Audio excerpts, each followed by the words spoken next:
Hi guys, my name is Nonima Tegela. Welcome to my YouTube channel. So on this video, I want us to talk about how Ramasipile took our kennel through the detention strategy, whatever the detention situation Gandanzi in his police station. Okay, that was back in 2020, right?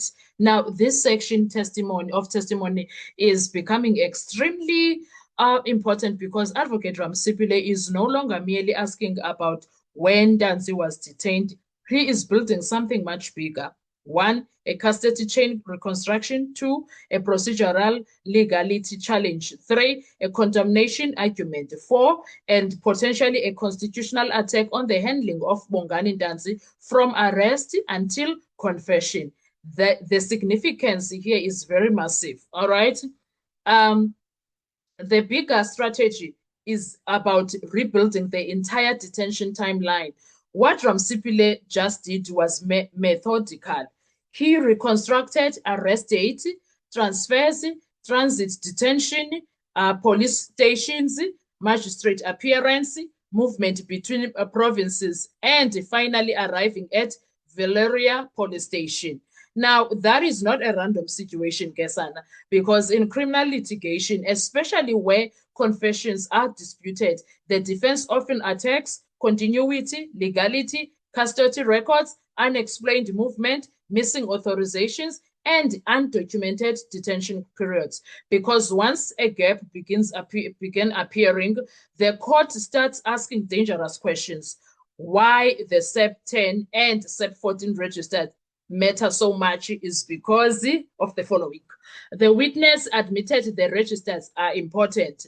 The admission matters legally because those registers can establish one, who received Bongani Ndanzi. This matters because that officer becomes part of the chain of custody, may have searched him, the same officer.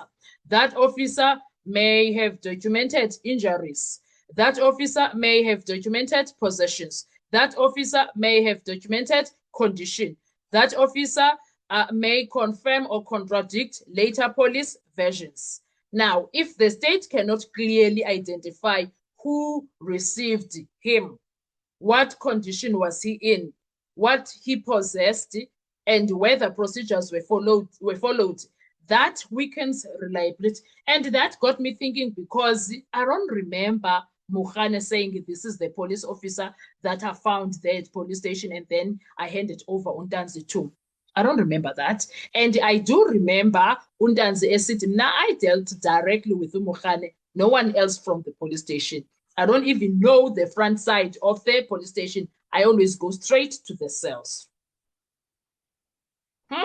Yeah, now, the second part that Ramsipile attacked, whether he arrived with property.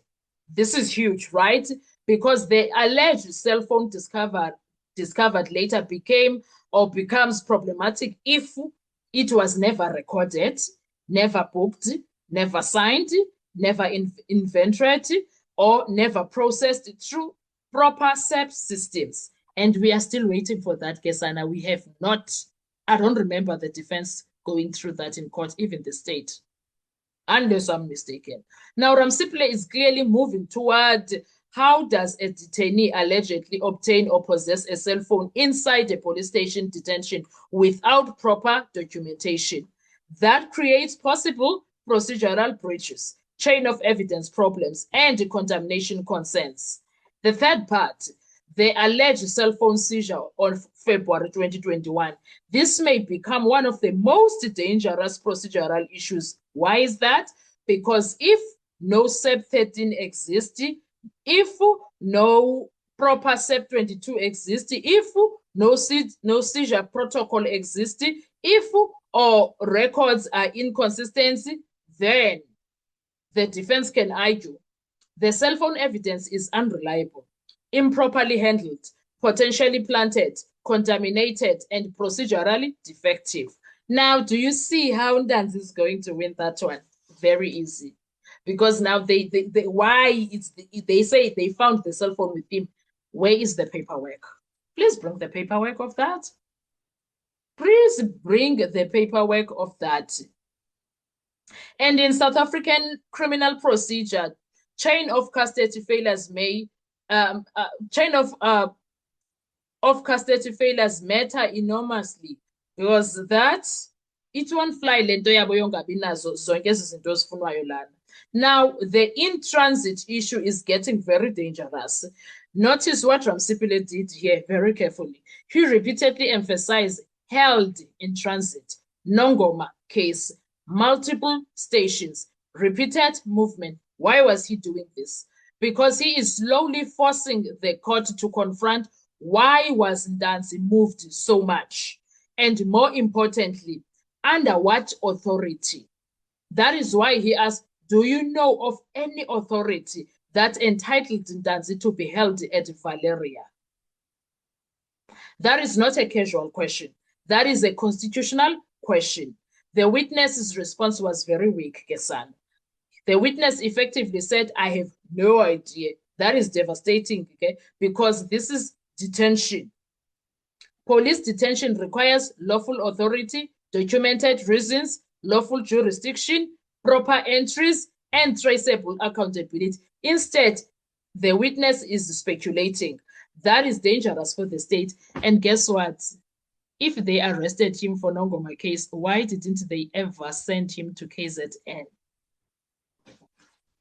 Why was he never sent to KZN? If he was so much arrested for a Nongoma case, why was he never sent to KZN? They need to make it make sense.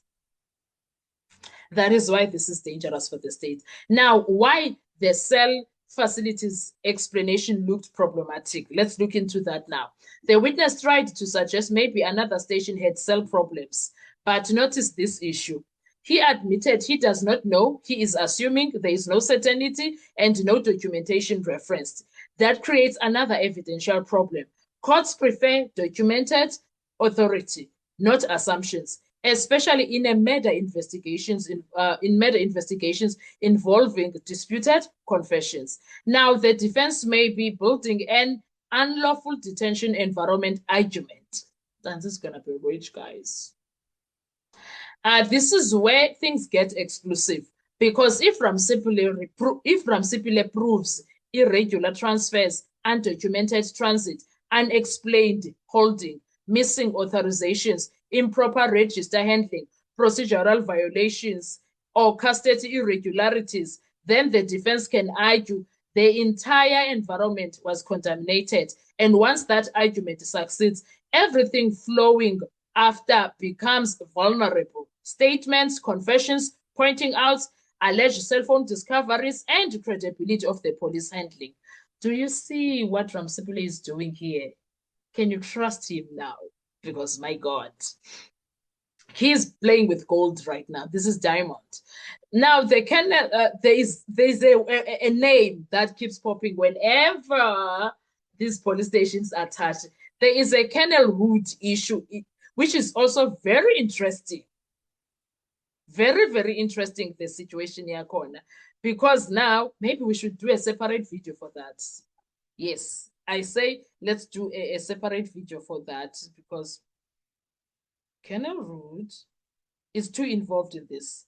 Her name keeps popping in places that are not nice, ungodly places when it comes to this Senzumewa case. So I think she deserves a separate video where we are going to talk about her without fear or favor. What do you think? Because now I say Colonel Root deserves her own video, because Sana, what we are witnessing here is a lot when it comes to the Senzumewa case. This is a lot, guys. This is a lot, because now there is a lot that is going on here. There is a lot that is going on here. It's very, very questionable. Very, very questionable, if you ask me. So I'm gonna do a different video here. Now, what I can say is that legally, this is why all of this matters, ne? Because it matters under South African law. Yonke lento yenziwa nguRamsipile here. The defense appears to be indirectly laying a groundwork around constitutional detention rights, lawful police custody, admissibility, reliability, chain of evidence, and voluntariness principles. Particularly relevant are detention legality principles under the Constitution, confession admissibility concerns under Section 217, and evidentiary reliability standards. Because South African courts do not only ask, did the accused confess? They also ask, where was he held? Under whose authority? Was detention lawful? Were procedures followed? Is the custody chain reliable? Are the records complete? Can police explain every movement? And right now, where we are standing, the answers appearing in the court are increasingly uncertain. They were uncertain back then when Gininda was talking and his colleagues, but now we are having bigger problems.